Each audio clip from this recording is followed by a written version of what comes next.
एवढं सांगून पण परत गेला होता जामकरच्या घरी का? शालूला भेटायला झाली का भेट? तुम्हाला चांगलंच माहिती मी का गेलो होतो तिकडं.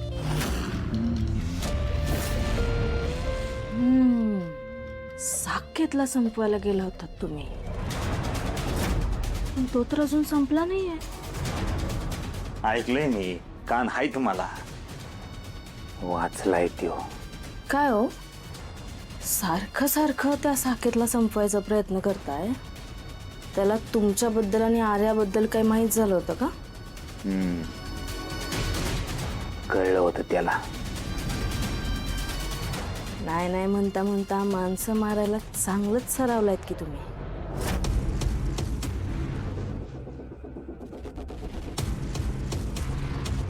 साकेतचं माहिती नाही, पण तुम्ही मला मारायचा किती पण प्रयत्न करा, मी तुमची पाठ नाही सोडणार.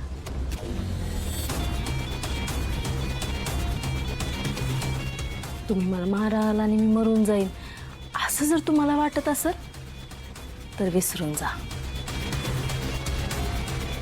नाही हिम्मत असेल तर मारा, पण मी काय तुमचा पिच्छा सोडणार नाही. आणि मला मारून माझी बॉडी लपवायचा खटाटोप करण्यापेक्षा माझ्यावर प्रेम करणं सोपं नाही आहे का? माझ्यावर प्रेम करा एवढंच म्हणणं आहे माझं, त्यात काय अवघड आहे? कसं प्रेम करू? कसं करू प्रेम? जी बाई मला सतत त्रास देते, सतत छळती, मी कसं करू प्रेम? माझी मेहनतीचे पैसे लपून ठेवते, ती कुठे ते सांगत नाही. डेड बॉड्या माझ्या उरावर आणून टाकताय, ती पोलिसांना सापडून अशी सगळी सोय करताय. मी मी कसं करू प्रेम?